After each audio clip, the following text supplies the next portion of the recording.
everyone, and welcome back to Ask a Nutritionist, our weekly mini episode of Dishing Up Nutrition. I'm Leah Kleintrode, a registered and licensed dietitian with Nutritional Weight and Wellness. Have you ever picked up a product in the grocery store, flipped the package over, glanced at the nutrition label, and thought, is this a good choice for me? Is it the right choice for me? Or, okay, what do all these numbers actually mean? Or do you just end up choosing the product with the prettiest packaging in the end? I'm guilty as charged for that. We've probably all faced these conundrums at some point.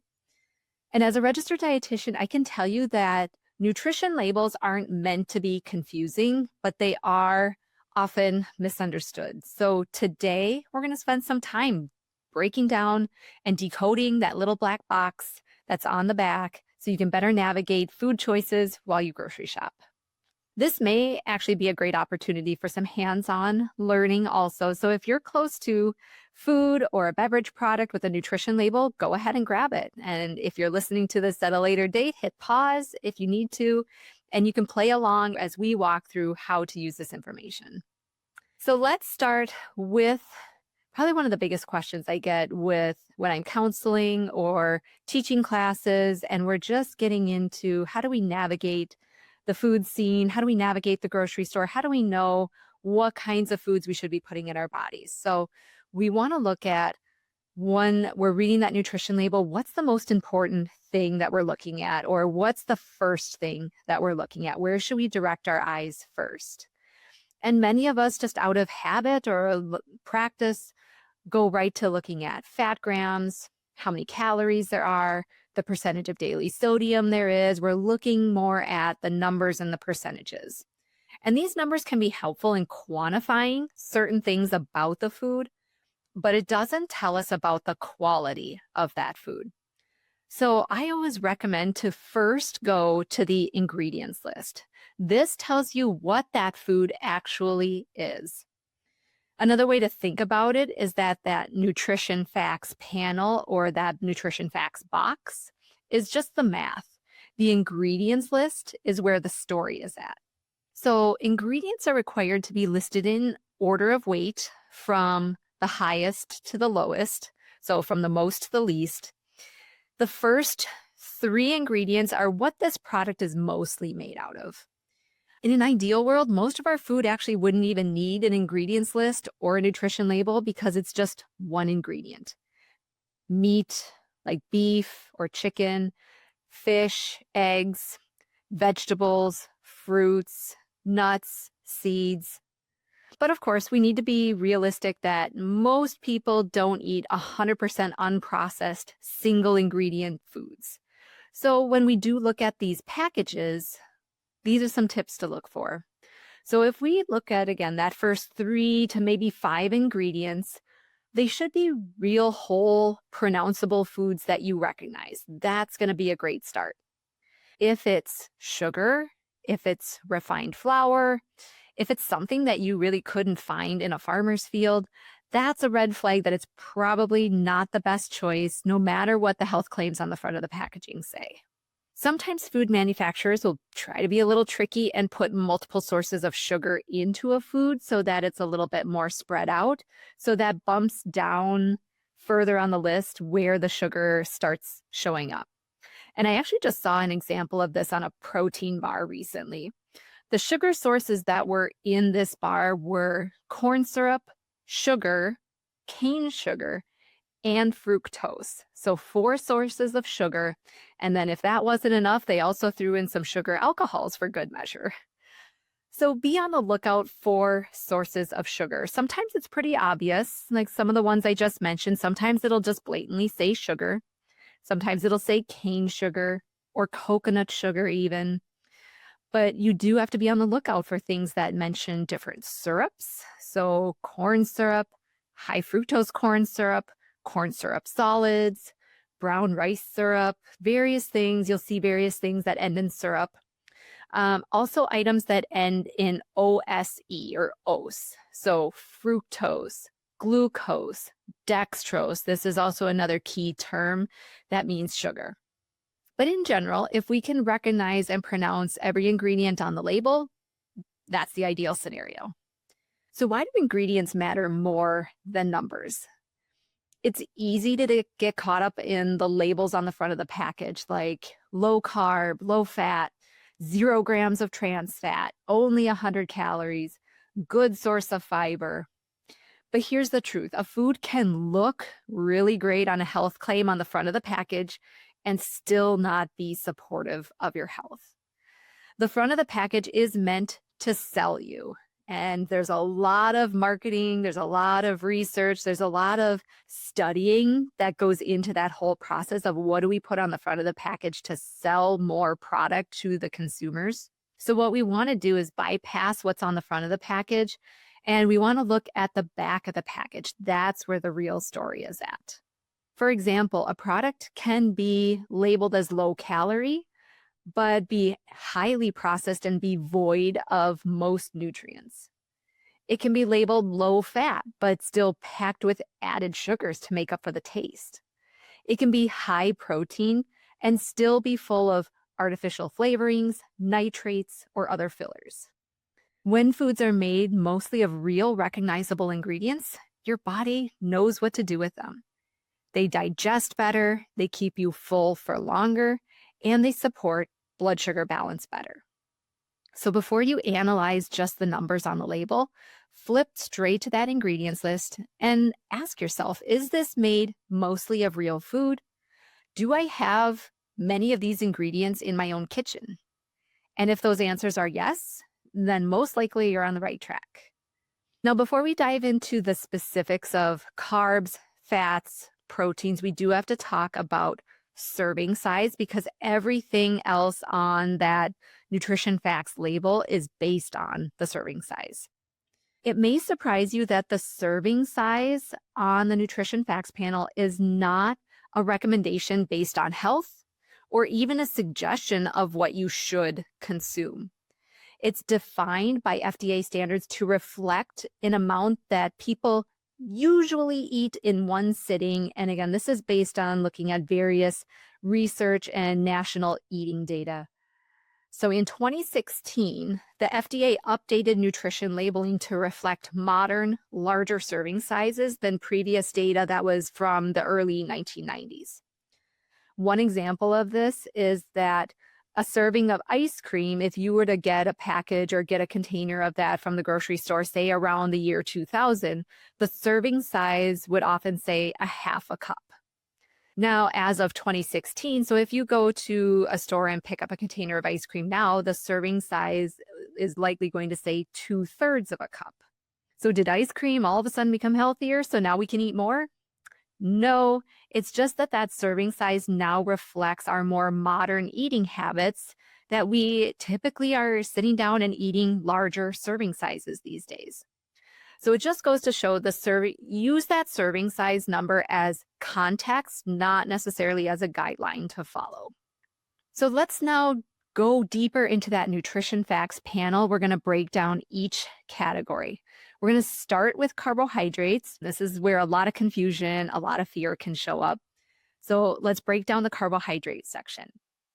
In bolded text, you'll see total carbohydrate listed out first. And then we go into the breakdown of dietary fiber, total sugars, and also added sugars. So those are non-bolded text that you'll see in a little bit smaller text underneath that total carbohydrates list. So here's a suggestion, I should say, of how we would want to approach that carbohydrate section.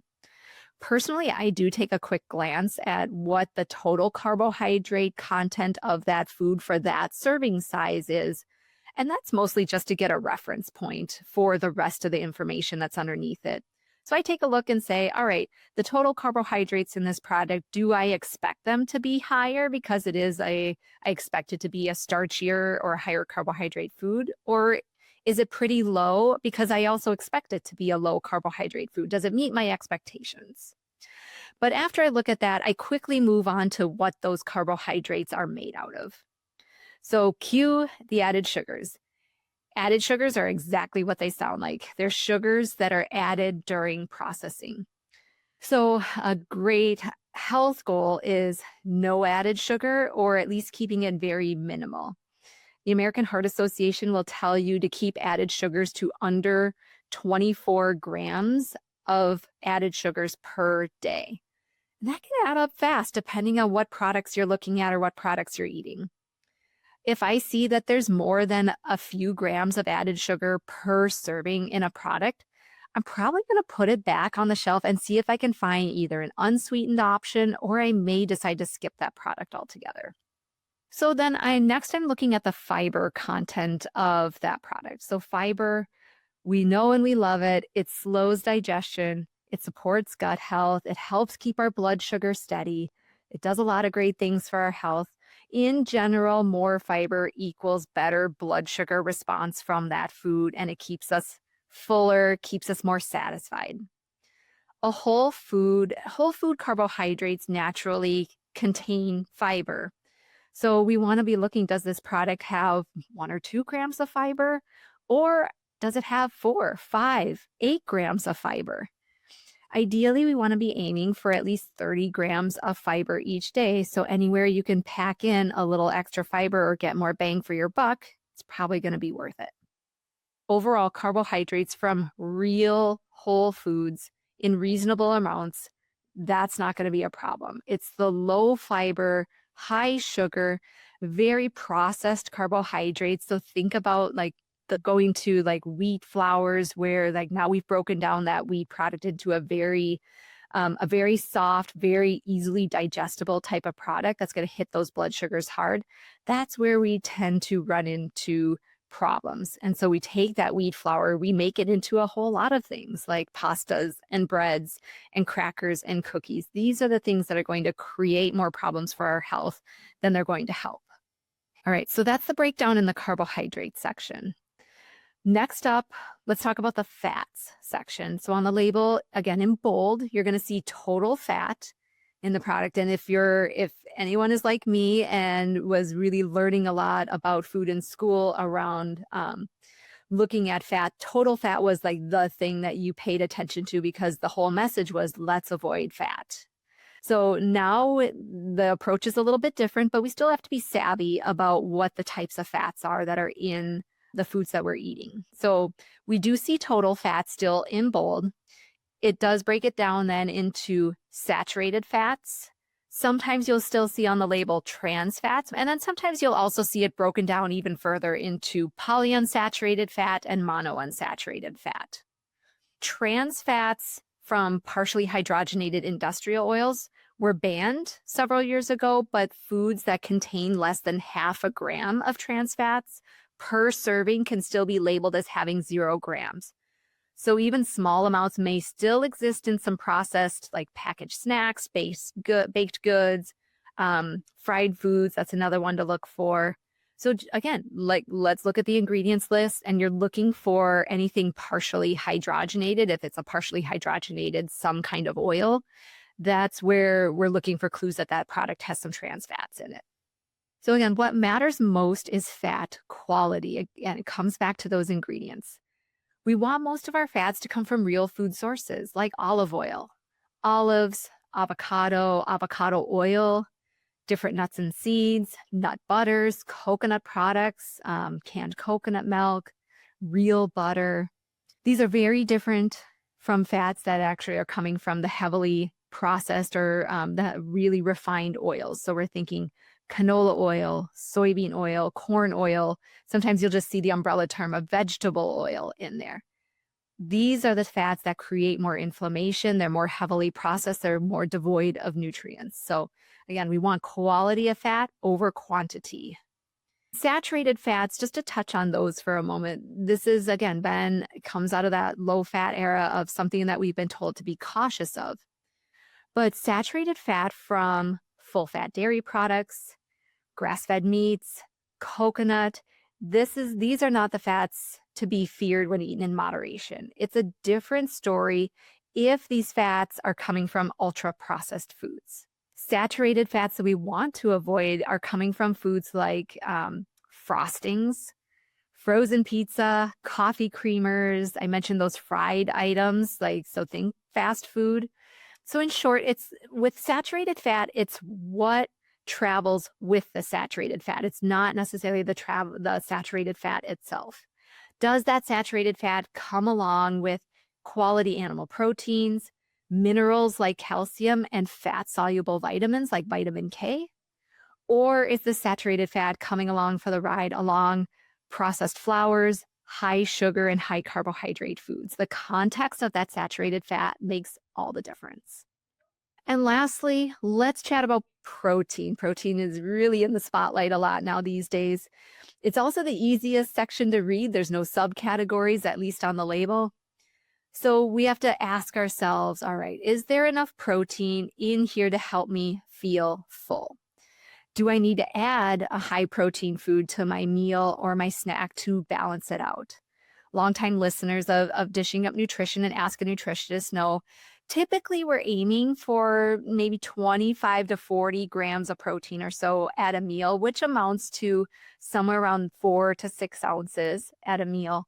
And then we're aiming for around 10 to 20 grams of protein at a snack. So we can't forget the protein at the snacks also, which is the ballpark of around 2 ounces, maybe 3 ounces or so of protein. And does it come from a quality source? Is it real food? Again, is this some kind of meat? Is it fish or seafood?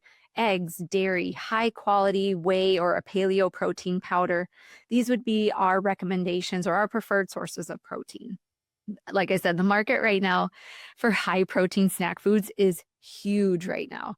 So if a packaged food product is marketing itself as high protein, but it's not using some of those real food sources, it's just not going to be a great replacement for those real food proteins. I'm sorry, but protein Pop-Tarts and protein donuts are just not going to be the answer. In a pinch, like while you're traveling or out running errands and you're feeling that blood sugar starting to dip, you may end up having to compromise a little and find, say, like a low added sugar protein bar or bottled protein drinks. They do exist out there. It's going to be a better option than a high sugar snack or trying to white knuckle your way through and then being starving by the time you get to that next meal. But that's where planning can really be a huge advantage. And also, if we're not making this our regular go-tos, we do have a little bit of room to be flexible when we're out of, say, our own environment. So last thing I do want to touch on, because we do see this again, like I grew up looking at this kind of stuff, looking at a nutrition label, you'll see oftentimes on the right-hand side of all those gram numbers, on the right-hand side, you'll see the percent daily value. Now, the percent daily value tells you how much of a nutrient contributes to a general daily diet based on 2,000 calories. But here's the important part. The percent daily value, again, is a tool. It's not the rule. So for example, the fiber daily value is 28 grams per day. So whatever you see then on the label, they will put a percentage, whatever that food has is the percentage of that 28 grams per day. The sodium daily value is 2,300 milligrams per day. So whatever you see on the label, you might see 40%, it'll be that product in that serving size has 40% of that 2,300 milligrams per day. And these numbers are intentionally conservative and achievable for most people. They're also tied to a 2,000 calorie diet, which it was chosen to try to be representative of a rough middle ground. Again, it's very hard to try to represent a population on a nutrition facts panel. So this is the best attempt that researchers and agencies have used to try to nail it down. So the 2,000 calorie diet is the reference point, but it's not necessarily the amount that everyone should be eating. Your needs may be higher or lower, just depending on your age, your height and your weight, your physical activity, medical conditions that you have, goals that you have for your health. So you can use the percent daily value as a reference point, but I would also say it's okay to not really focus on these numbers at all because the reference that they're using really may not make sense for you on an individual level. So I feel like I talked a lot there, but let's put a bow on this and wrap up some of the key main points. So the number one thing is when you turn that package over and you're looking at the back of the package, we want to look at the ingredients list first. That's going to tell us more of the story versus the math of what's in this product. When it comes to carbs, fat, and protein, quality matters most. And then you can focus on making sure there is balance between all those three things. The percent daily value is a reference point for the general population, and it uses 2,000 calories, but it's really not something that's probably going to be hugely helpful or something that you need to pay much attention to. So I hope that clears up some confusion around how to read a nutrition label, or at least gives you a few points to look at and to focus on, even if you just needed the bullet point version. If you found this episode helpful, share it with someone who you think might also benefit from listening. We'll talk to you next time.